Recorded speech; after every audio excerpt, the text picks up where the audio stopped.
coronavirus using only trusted reliable channels. For more information on COVID-19, call 719 or dial *719#. COVID-19 is preventable. Protect yourself, your family, and the community. This message has been brought to you by the Government of Kenya and its partners.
It is 10 days into the month of April, the year 2021. It's exactly 9 o'clock. Thank you so much for creating time to catch the latest on KBC Channel 1 weekend. A lot has been happening this particular weekend, from the war against COVID-19. An interesting situation in Migori County, by the way, where an isolation and treatment center has not recorded any admissions amidst in a time when the country is reporting to be overwhelmed across the counties.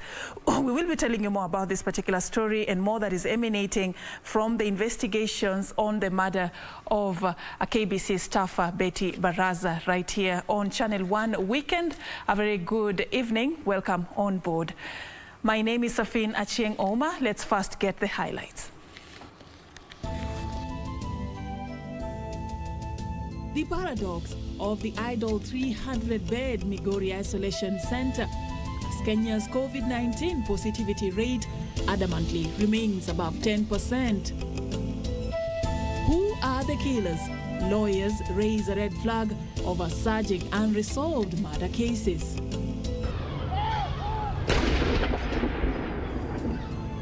And it is 41 rounds gun salute in England every minute for 40 minutes as the nation mourns the fallen Duke of Edinburgh.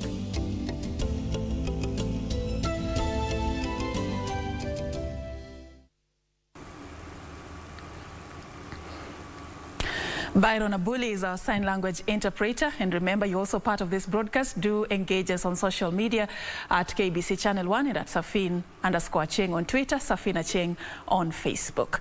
So let's begin straight away. 21 more deaths resulting from COVID-19 complications have been reported in the country in the last 24 hours on Saturday. The Ministry of Health says 5 of the deaths occurred in the last 1 month, while 16 being latest deaths. The new statistics bring to 2,330 the total number of fatalities in the country. The country also recorded 1,030 new infections from 8,316 samples tested. This translates to a 12.4% positivity rate. The country's total caseload jumps to 145,184 confirmed cases. 422 patients have in the meanwhile made a full recovery, while another 1,616 still admitted in various hospitals. Out of the patients in hospital, 247 are in the intensive care unit.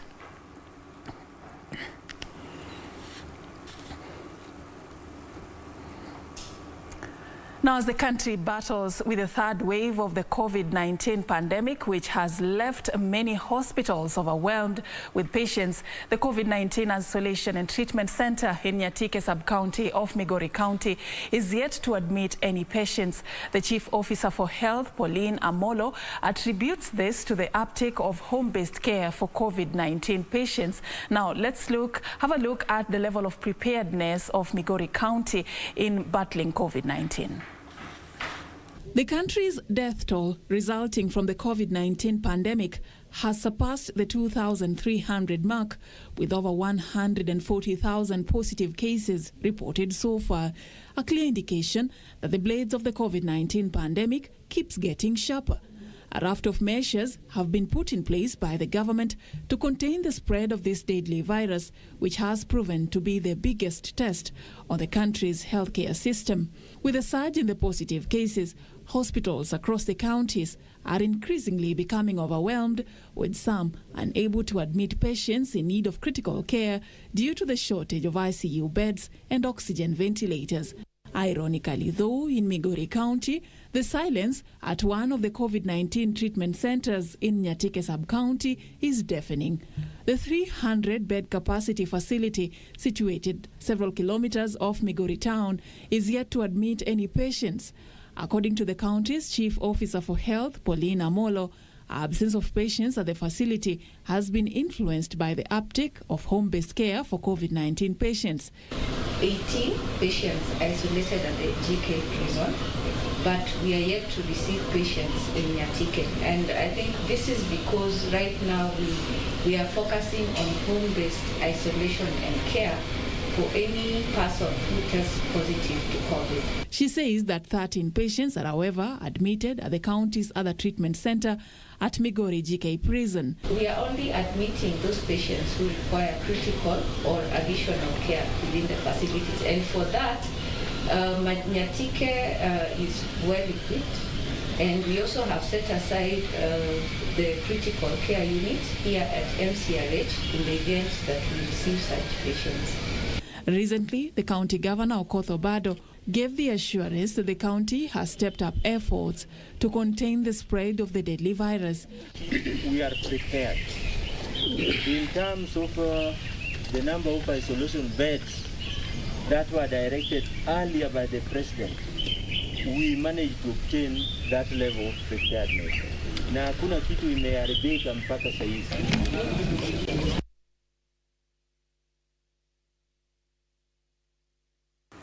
An interesting paradox indeed. Now, away from matters COVID-19, the Law Society of Kenya now demands that the Inspector General of Police and the Director of Criminal Investigations expedite the investigations into the murder cases recently reported in the country. In a statement to media houses, LSK is concerned by the increased cases of murders, among them being the brutal shooting of a KBC employee, Betty Baraza. While condemning the brutal murder of KBC employee Betty Baraza, the Law Society of Kenya questioned the efficiency and efficacy of security measures put in place by the government. Betty's murder happened barely 2 weeks after the heinous killing of National Land Commission Communications Deputy Director Jennifer Wambua. Investigations are still pending with no report of arrest of any suspect to date. LSK interprets these rising insecurity cases as failure by duty bearers in upholding their mandate and constitutional duty to protect the lives and property of Kenyan people. The society demands the Inspector General of Police and Director of Criminal Investigations expedite the investigations. The society additionally calls for immediate action by the government to ensure that security measures are enhanced, especially during the COVID-19 pandemic period when crime is likely to escalate. Through the statement signed by CEO Wambua, LSK is urging the government to return the tax reliefs put in place in the year 2020 to cushion citizens, businesses and investments from the effects of ongoing lockdown as a result of COVID-19 pandemic. Kevin Washira, Channel 1 News. And may your souls continue to rest in peace, Jennifer and Betty, as we hope that the perpetrators of the heartless act will be brought to book. Now, moving on, Kenya Forest Service Chief Conservator of Forests Julius Kamau has called on members of the public to take the advantage of the ongoing rains to plant trees. Kamau made the remarks during a tree planting exercise at the GSU Reke Camp in Ruiru, where 10,000 indigenous trees were planted by both KFS and JSU.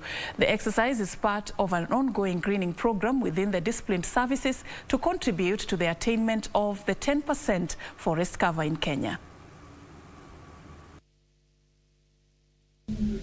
The tree planting activity that saw more than 10,000 indigenous seedlings planted at the GSU Reke camp in Roiro was presided over by the Chief Conservator of Forests, Julius Kamau, and the GSU Commandant, Douglas Kanje. During the exercise, Kamau appreciated the leadership within different sectors of government and private stakeholders for supporting KFS efforts through tree growing. Appreciate. We are currently experiencing the wrong rains, different rains in different regions of the country, and therefore it's important we take advantage and leadership as the government, Kenya Forest Service, and indeed all our partners and the citizens of this country to start growing trees. For all of us, we know the importance of trees. They speak to us individually in form of livelihoods, in terms of conservation, creating health and clean environment for all of us. He noted that with the current COVID-19 pandemic, environment cleanliness is essential, with the foundation of it lying on the protection of forest resources, which supports livelihood. The pandemic of COVID-19, and we know at this time we need really a clean and healthy environment. And the foundation of that clean and healthy environment is actually protecting and also growing and planting trees across the landscapes, both in the public forests, also in the community forests that are under the county government, but also on the farmlands, and also in the land that may be available in the ministries, agencies, and departments of government.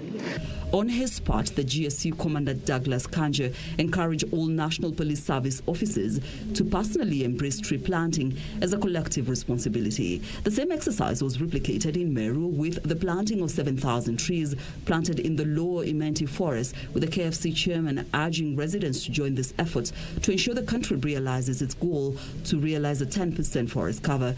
Work with the community like you see today. These are not casuals. These members are members of a CFA.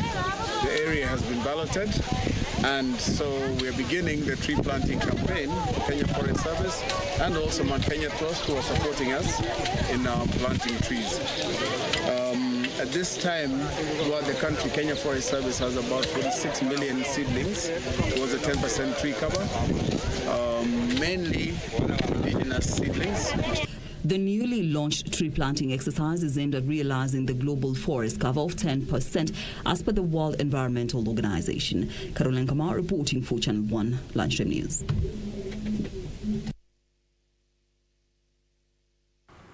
Now back to the COVID-19 situation. Health experts now say those with diabetes and non-communicable diseases like hypertension are highly susceptible to COVID-19. Doctors say those with such conditions are more likely to contract COVID-19 since the immune system is low, and are advised to take more caution and adhere to the COVID-19 protective measures.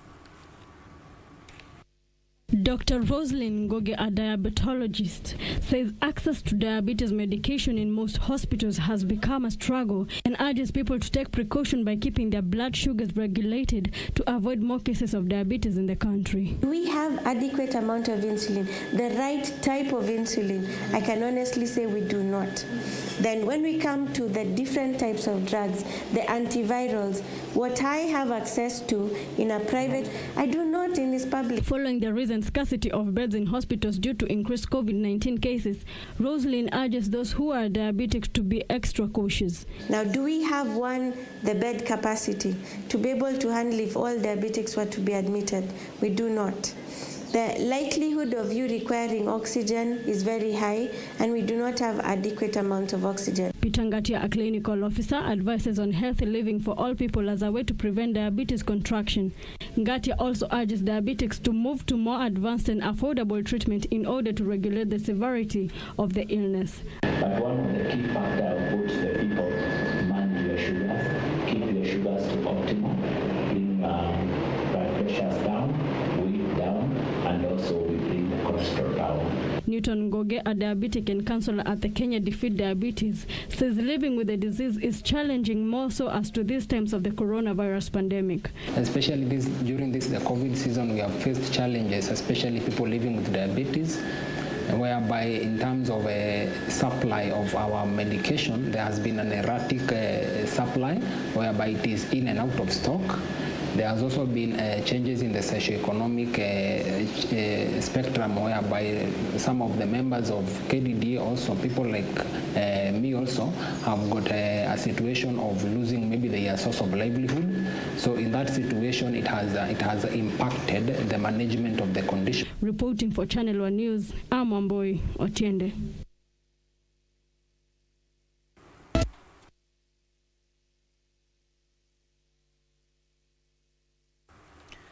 Now that story takes us to our first break right here on KBC Channel 1 Weekend. Thank you for those who are interacting with us on social media. Please tell us where you're watching us from and also which story stands out for you tonight and why. We will be sampling some of your views when we come back from this break.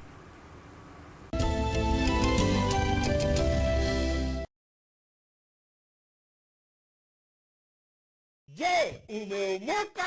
Kama hujaomoka kwenye Quickly ndio mambo yote. Hapa tuko na fridge, kodi yake ni CM. Tuko na gas cooker, kodi yake ni CK. Tuko na TV, kodi yake ni TV. Tuko na simu aina ya Samsung ni SM, ama Oppo ni Oppo. My friend, mahali popote unanitazama, eka hizo kodi zake kisha utume kwa 4032353. 4032353. Alafu utakuwa unaomoka na hizi bidhaa. Kumbuka kwenye Quickly ni bila bora zaidi kwa bei ya chini kwa chini. Next on. When I was in nursery, ndio nilikuja nikajua I'm different from the others. Najua hapo ndio unakuwa exposed kwa watoto wengine. Najua kitambo we never used to go to baby class, ati ndio sasa uende PP1 and all that. As for me, I went straight to nursery school, then class 1. Ulemavu wangu si ajali nilipata. Mimi nilishikwa na polio nikiwa wa miezi 6. Vile niliambiwa na wazazi wangu. 'Cause we're differently abled, differently. This weekend on KBC Channel 1. As many as 50,000 runaway slaves, called Maroons, an indigenous term, settled here on small rises of land known as Mesic Island. Chris Lowy manages the Swamp's National Wildlife Refuge in Suffolk, Virginia. When mercenaries came to your home and you were involved in several near-death experiences, take us back to that moment. How did you feel? I wanted to die. I wanted to commit suicide. I was ashamed. I was embarrassed. I was so bad that, I wanted to die, but I was afraid to kill myself. I was afraid to do it, so I would do things to other people, expecting them to kill me.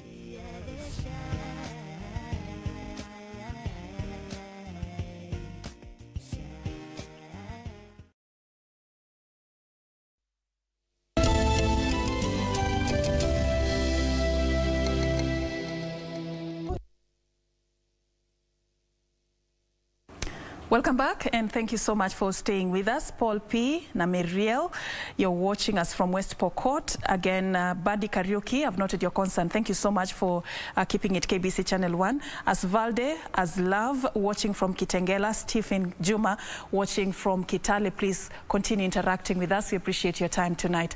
Now, moving on, residents of Kisii and Kangoki villages in Thika have called on the Kiambu County government to act swiftly and repair a sewerage drainage system in the area which has been destroyed by floods. The residents say the situation has been aggravated by the ongoing heavy rains, with raw sewage putting them at risk of contracting waterborne diseases. This is the unfortunate situation that residents of Kisii and Kangoki villages in Thika, Kiambu County, have been forced to endure since the onset of heavy rains that have been pounding the area. Life is slowly becoming unbearable due to the flooded waters, coupled with the foul smell of untreated sewage seeping into their homes. Hii sewage imejaa kwa maboma yetu, hata hatuna mahali ya kutoka nje ama kuingia ndani. Mifereji yetu imetoboka, imejaa sewage ndani. Hata sasa nikikupea maji ni black kwa maana imeingia sewage. The residents say that the prevailing situation has left them with health complications and are worried that it is putting them further at risk of contracting waterborne diseases. Mimi mwenyewe imenipea arthritis at my age na nimetibiwa na hata sponi. Juu sasa wakati ninapotibiwa, mvua ikinyesha, ndio hiyo sewage inafurika huko. Wakati huu kuna mfuriko mwingi hivi, tunakutwa na unapata mbu ni wamezaana na wamekuwa wengi kwa njia isiyofaa. Tena unapata kuna vitu kama chula ambazo tembea huku, unapata chula zimeingia kwa nyumba, mbu ni wengi. Sasa tunashindwa tatizo hili tutakaa nalo hadi muda upi? Usaidizi utakuja hadi lini? Tutateta hadi lini? They claim that their efforts to seek intervention from the Kiambu County government and the Thika Water and Sewerage Company have not borne any fruit. Sisi tukua wakaaji wa hapa, mahali sewage iko ni hapa kama mita 200. Ili hali na sisi wenyewe hata hatuna hiyo sewerine. Lakini wao wako na nguvu ya kufungulia sewage itoke kwa tunnel yao ikuje kwa manyumba zetu. Walisema pesa imetoka, wanafanya. Hiyo kitu imeishi karibu sasa inaelekea 2 years. Na ukiangalia from there to here, hata sio 10 kilometers, hakuna kitu wamefanya. The residents say they have run out of options and may soon be rendered homeless. Reporting for Channel 1 News, I'm Serfine, Achieng, Ouma.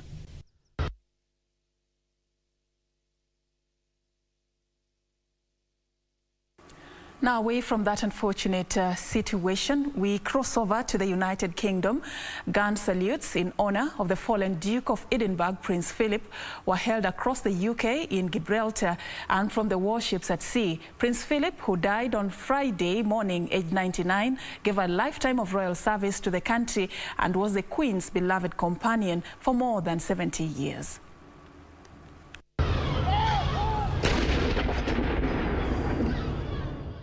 Saluting batteries began firing 41 rounds at 1 round every minute in tribute to the Duke of Edinburgh in cities including London, Edinburgh, Cardiff and Belfast, as well as from Royal Navy warships. Ships taking part included HMS Diamond, HMS Montrose and HM&B Portsmouth, while the Royal Gibraltar Regiment joined the salute from the British Overseas Territory. A salute was also held outside Parliament House in Canberra, Australia earlier. In the meantime, there was a long queue of well-wishers wanting to leave flowers at Buckingham Palace. The line snaked along the front of the palace gates towards Green Park before turning to follow the edge of the Victoria Memorial. People were being allowed to approach the palace gates one by one to lay their flowers in an effort to reduce the size of the crowd amid coronavirus restrictions. The royal family has also opened a book of condolence online. Prince Philip, Queen Elizabeth's II husband, died Friday aged 99. For Channel 1 News, I'm Jacqueline Masharia. And coming back to the country, Muslim faithfuls have been urged to be vigilant and abide by the COVID-19 Ministry of Health safety protocols as they mark and observe this year's Ramadan.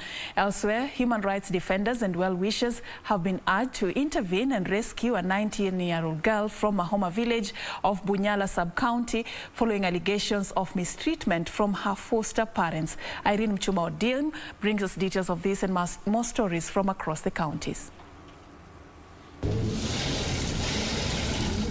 Speaking after unveiling a consignment of foodstuffs to be distributed to the Muslim community in Mombasa County, African Salihia Cargo and Clearing Farm Director Sahid Abdiraham urged residents to be extra vigilant and abide by the health protocols while observing the 30 days of fasting. Abdirahman said the foodstuff will go a long way in cushioning Muslim faithful in Mombasa during the fasting period. Wakati kama huu tunamwambia kila mtu anaweza toa kitu kidogo ni muhimu. So kusaidiana na majirani na maskini tufuturu pamoja hii mwezi ya baraka ya Ramadan. So tungemwambia pia wajitokezee wasaidie jirani yao.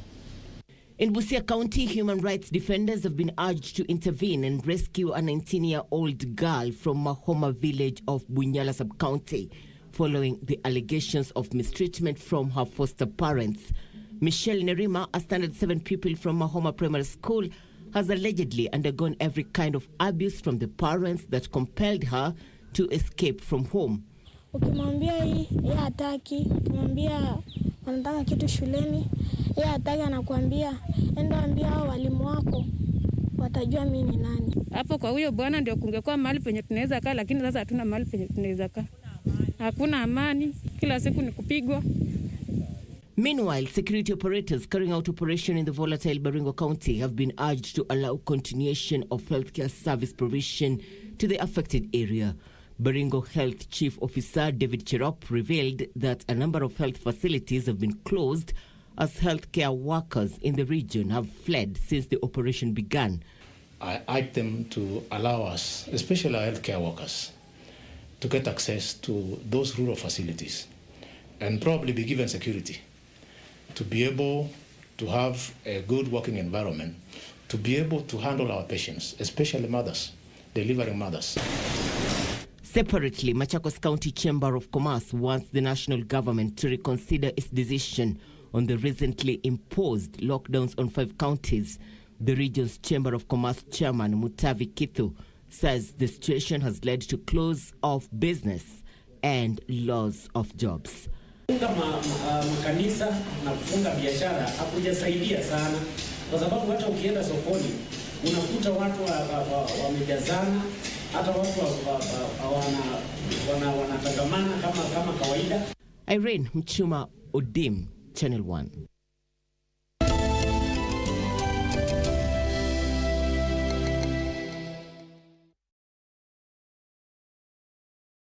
Ili kupata sikiza tune hii ya Isaiah 48 kwa simu yako, bonyeza *811*817#. Wakati mwingine unaweza kujipata umefinywa pande zote na unaona kama shida yako ni kubwa sana, kama hakuna nguvu ambazo zaweza kuitatua. Lakini ni vyema kujua kwamba kuna Mungu mwenye nguvu na ambaye hachoki kamwe.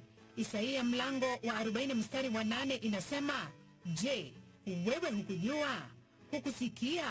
Yeye Mungu wa milele, Bwana muumba miisho ya dunia, hazimii wala hachoki, akili zake hazichunguziki. Ili kupata sikiza tune hii, bonyeza *811*817#.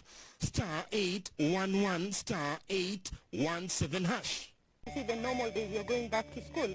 And my friend tells me, Pauline, before you go, let's just go help my brother so that I won't have a lot of work when you go to school. There were 4 men in that house.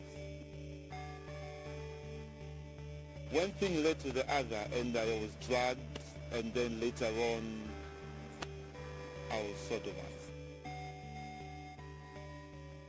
After a victim has been raped, the first thing they should do is they should not take a shower and they should not change their clothes.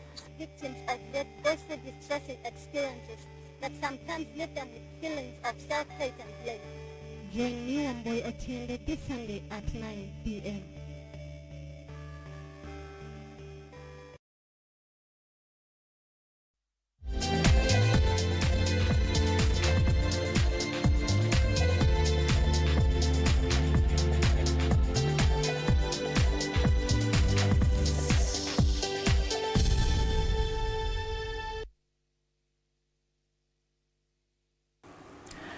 All right, it's time for us now to explore the latest in the world of sports.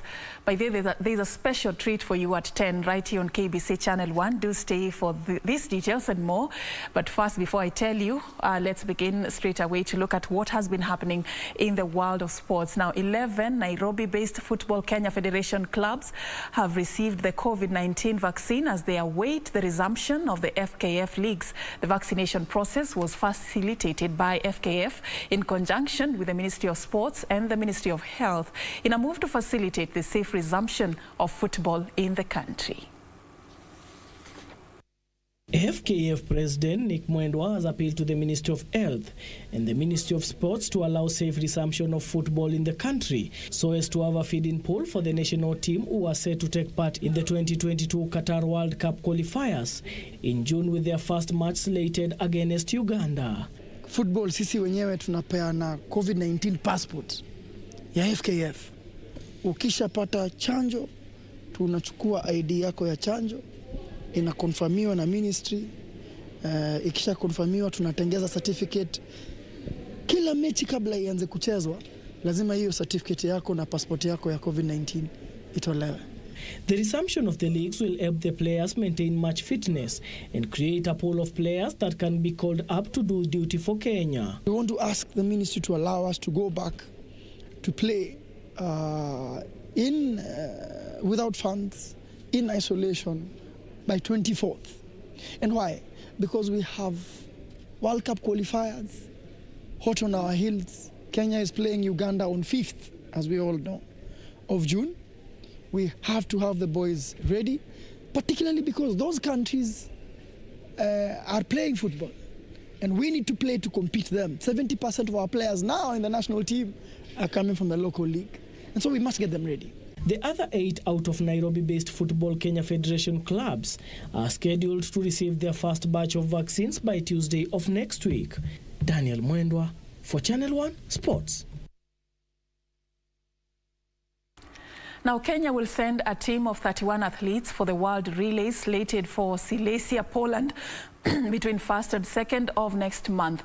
Athletics Kenya selected the team yesterday following mini trials held at the Kasarani Stadium that were necessitated by the cancellation of all sports activities in the country. The athletes will use the event to qualify for the Olympic Games in Tokyo, Japan, with AK exuding confidence that with the selected team, despite little training time. According to Athletics Kenya executive member Barnaba Korir, some of the athletes selected were those currently in the bubble training camp at Kasarani, accompanied with others outside the camp, and both groups will pitch camp before departure for Poland on the 29th of this month. We were supposed to have had the trials on the 8th of this month, but it was not possible because of the coronavirus and also the suspension of all sports activities.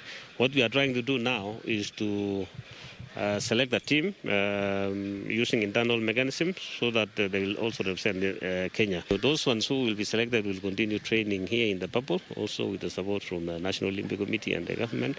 They will train here until they travel. We hope that when they get to Poland, they will also qualify for the Olympics, and that is the aim that we are having here. However, Kenya will not be represented in the 4x400 meters relays men, as there was no competitive selection as required. In the women's 4x400 meters, Kenya will be represented by Mary Mora, Helen Siomboa, Veronica Mutua, Gladys Musyoki and Joan Cherono, while those set to compete in the 4x400 mixed relays are Elgaina Leanya, Sylvia Chisebe, Helen Siomboa, Mary Mora, Emmanuel Korir, Emmanuel Mutua, Stanley Kieti and Aaron Koech. Joseph Boyd has been designated to lead the team as the team manager and will be assisted by Pius Mutisia. Stephen Moneki has been selected as the head coach, deputized by William Murko and George Masharia. Kenya managed only a bronze medal in the 4x400 meters women in the 2019 World Relays in Yokohama, Japan.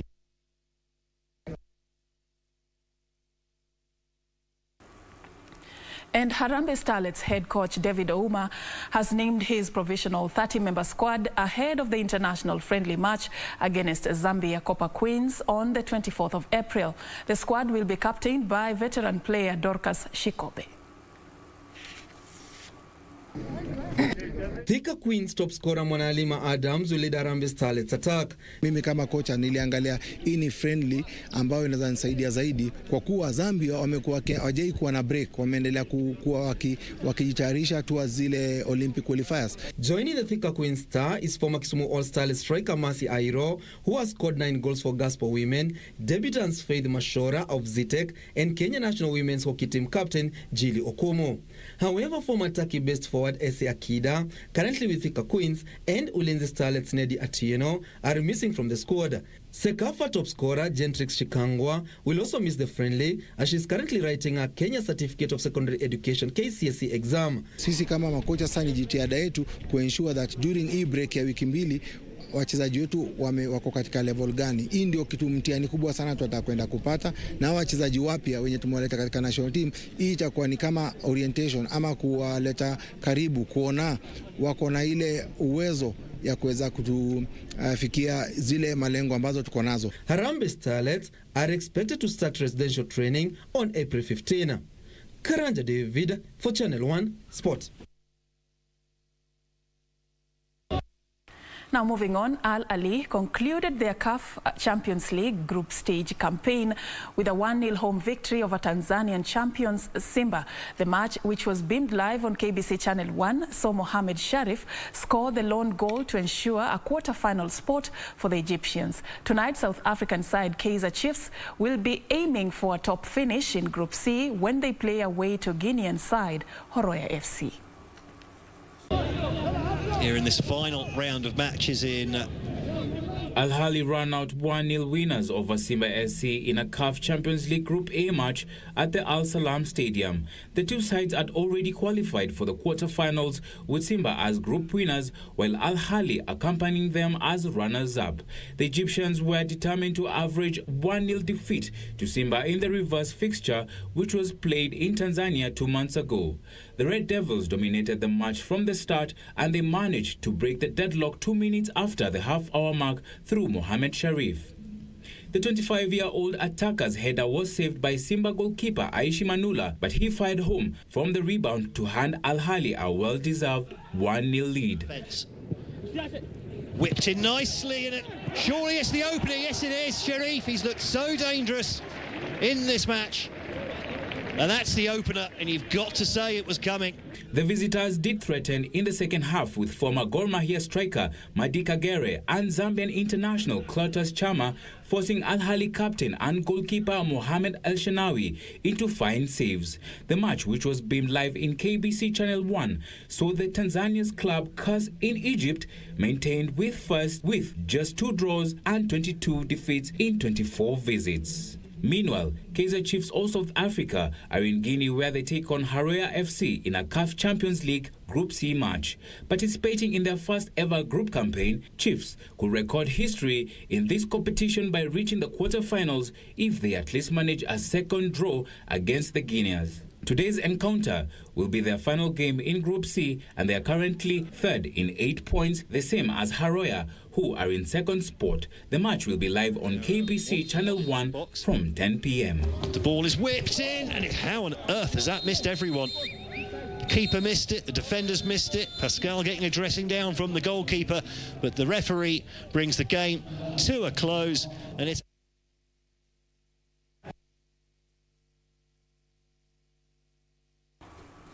All right, so it's Horoya FC against the Kaizer Chiefs tonight at 10. That action, you will catch it live right here on KBC Channel 1, so don't even think about changing this channel. Of course, we still have more for you, and moving on, Manchester City failed to capitalize on the numbers advantage as they suffered a shocking 2-1 home to a 10-man Leeds United. Stuart Dallas gave Marcelo Bielsa's men the lead dip in the first half before Liam Cooper received his matching orders 4 minutes later. Ferran Torres netted the equalizing goal for City in the 76th minute before Dallas bagged his second goal of the game to earn Leeds the 3 precious points. Despite the results, City remain 14 points clear at the summit of the Premier League. At Anfield, Liverpool defeated Aston Villa 2-1. Da Costa. That is a marvellously crisp hit from Stuart Dallas for Leeds United. Their first threat, a piercing.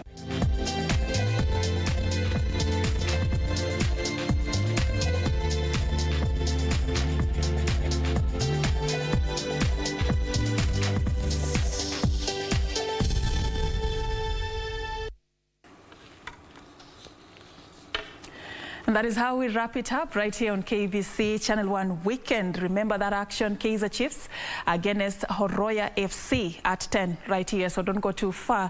My time is up. Our sign language interpreter has been Byron Abuli. My name is Serfine Achieng. Have a lovely night.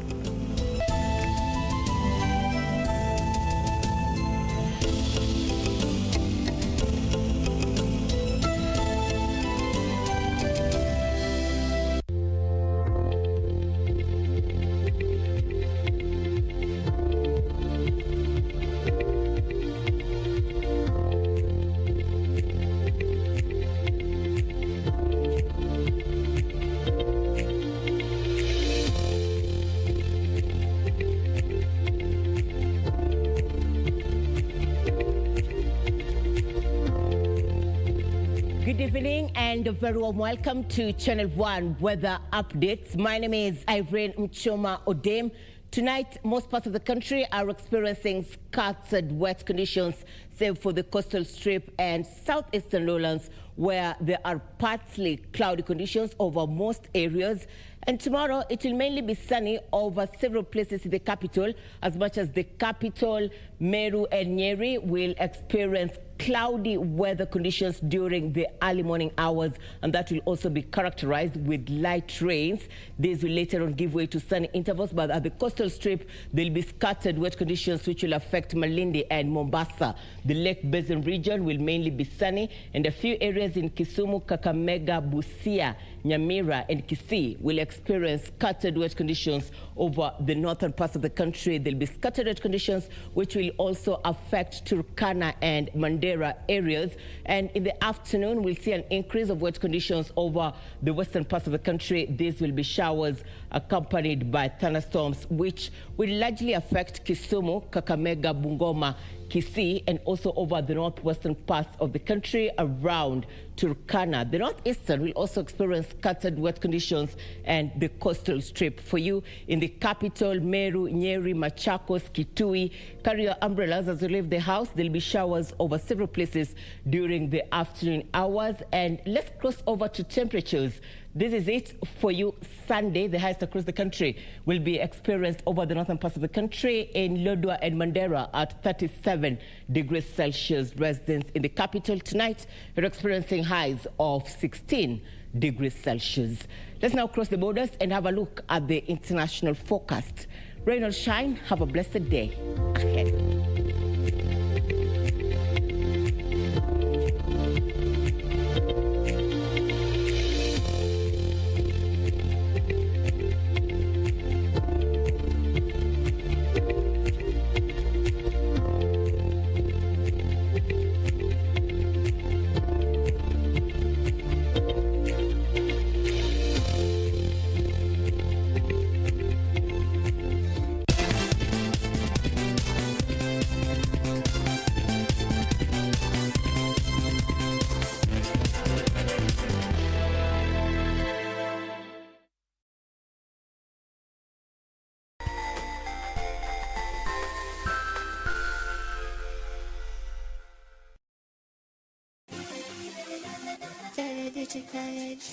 Vera Beauty and Fashion College, with branches in Nairobi, Eldoret, Thika, and Meru. Did you know that we are a TVET approved institution?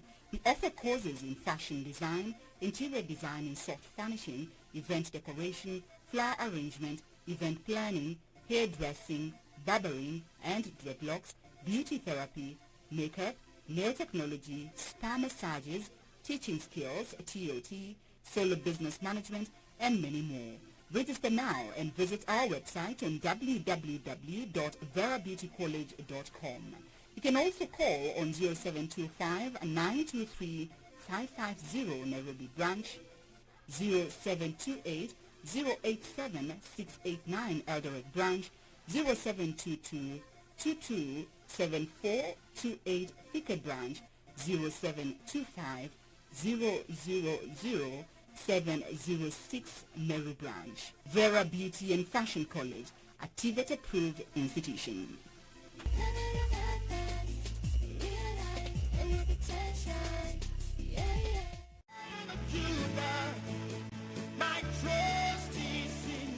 Jumapili hii kwenye runinga ya KBC, ungana naye Askofu Michael Wanderi wa kanisa la Christian Foundation Fellowship Kiambu kuanzia saa 1 hadi saa 2 asubuhi. Ningetaka nikwambie, our Jehovah God, because the Bible says he is the same yesterday, today and forevermore. He is able to take you to a place of abundance. He is able to take you to Rehoboth in the name of Jesus Christ. Kipindi ni neno la neema, ukiletewa naye Askofu Michael Wanderi wa kanisa la Christian Foundation Fellowship Kiambu. Usikose.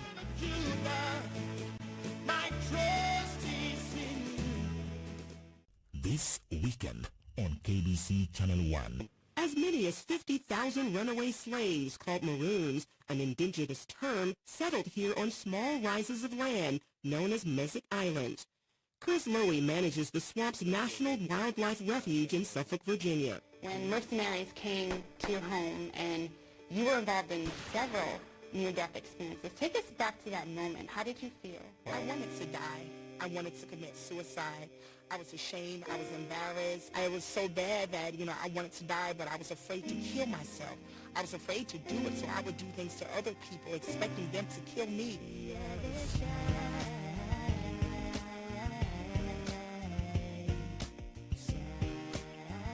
Next on. They're together, Dad, and you can tell they're in love. What they did was, they deceived us, but the thing is, their involvement is now evident.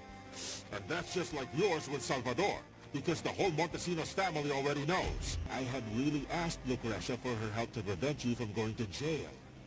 But then, she had you imprisoned. You're a mistaken, Martin.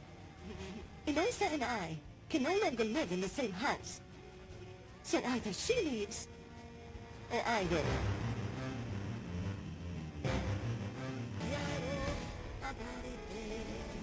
This weekend on KBC Channel 1. Yes, my love. Wajua, furaha tunayo kweli, lakini mimi nasikia kuna vitu vinazunguka humo kichwani mwangu.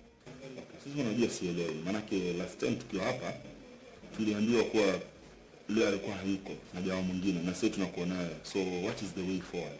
Mimi nitamwambia gavana live ya kwamba bwana gavana, mimi naelewa ugomvi uliokuwepo katikati yako na marehemu baba yangu.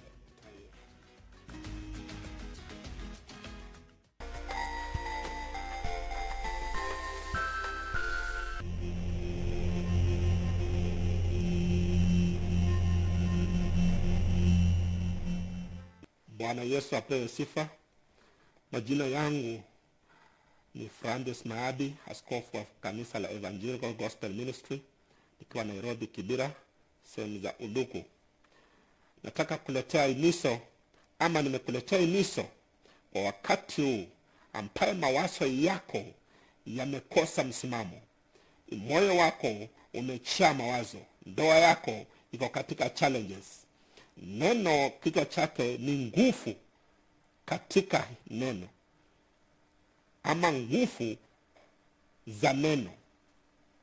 Kitabu ni Isaya 55 verses 10 to 11.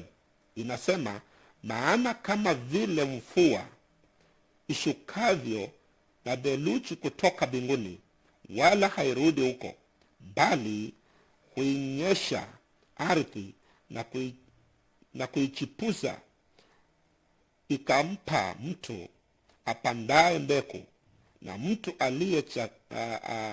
alaye chakula. Bwana Yesu apewe sifa. Andiko la 10 la mstari wa 10 imesema kwamba neno la Mungu lina nguvu na linalinganishwa na mvua unaponyesha. Inanyesha na hata inachipuza vitu vilivyoweza kuwa chini ya ardhi. Zinachipuka ndivyo uweze kujua kwamba sura ya namna hii ni ya mmea fulani na hii ni ya mmea fulani. Na neno la Mungu linalinganishwa na maji, kwa uwezo ya maji kuchipua vitu vilivyoweza kuwa katika mchangani na kumea. Verses 21 inasema, ndivyo itakavyokuwa neno langu litokalo katika kinywa changu, halitanirudia bure, bali litatimiza mapenzi yangu, nalo litafanikiwa katika mambo yale niliyolituma. Bwana Yesu na apewe sifa.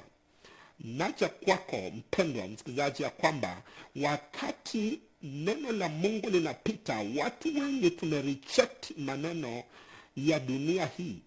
Na nataka nikwambie, ukisha reject, basi ya Mungu usiya reject. Neno la Mungu lina mamlaka.